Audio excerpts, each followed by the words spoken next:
This next story is called Mr. Happy and the Wizard. Mr. Happy goes to the town library every Saturday morning. He went there last Saturday.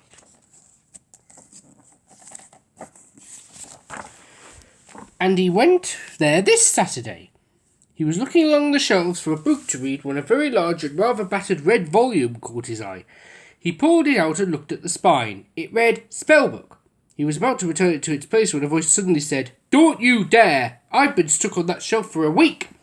Mr. Happy dropped the book in surprise. How? Said the book, for it was the book that had spoken. There was a face on the cover. Nose, eyes, mouth, everything. Mr. Happy was too amazed to speak. Oh, wheezed the book. You get terribly cramped if you're wedged on a shelf for too long. Now then, what's your name? Mr. Happy, said Mr. Happy, finding his voice at last. Hello, I'm Spellbook, said the book. I belong to a wizard, but the silly absent-minded fool left me here. Look, he even forgot his hat. When I was asleep, someone tidied me away up on that shelf. I need a lift home. Will you help me? Mr. Happy agreed, and, wearing the wizard's hat, with the spellbook under his arm, he set off through the countryside. Mr. Happy felt just like a real wizard. Along the way, they met Mr. Forgetful, who was standing beside a phone box, muttering to himself. Do you have any spells in there that could help Mr. Forgetful's memory? Mr. Happy asked the spellbook. Of course, said the spellbook, and opened on the right page. Mr. Happy read out the spell and watched Mr. Forgetful. And guess what happens?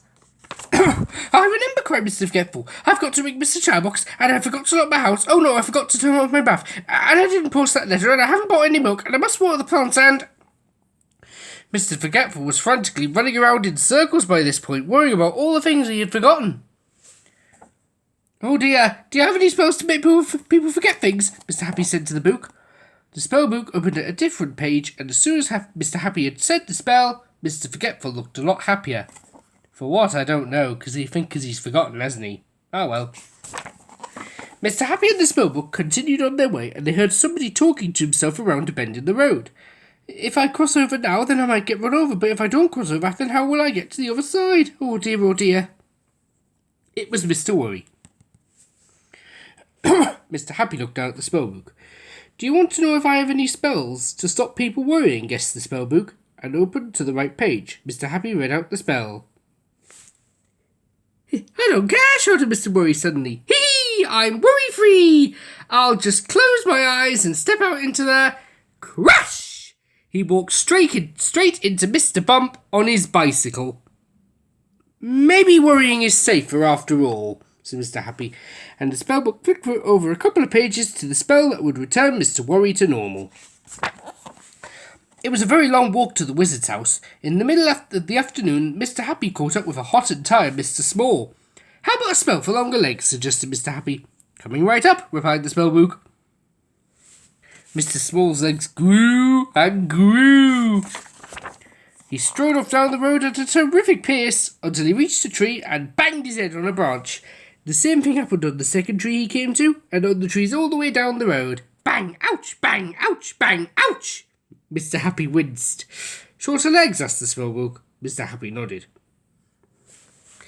By the evening they came to a wood. We're nearly there now, said the spellbook happily. Finally, they reached a cottage in a clearing. That's where the wizard lives. But the wizard opened the door, and he was overjoyed. Oh, my spellbook and my hat! I've been looking high and low for them for so long that I'd nearly given up hope. Thank you. He invited Mr. Happy in for supper. They ate a wizard's supper. They ate everything pie. The pie changed as they ate, so every mouthful tasted different. Oh, I'd love to have one of that. And after supper was finished and the washing up spell had done his work, the wizard turned to Mr. Happy. There must be something I can do for you. Choose any spell you wish. Choose anything you want. Mr. Happy smiled. After seeing what spells can do, I think I'm happy as I am, he laughed. And I agree on that, don't you?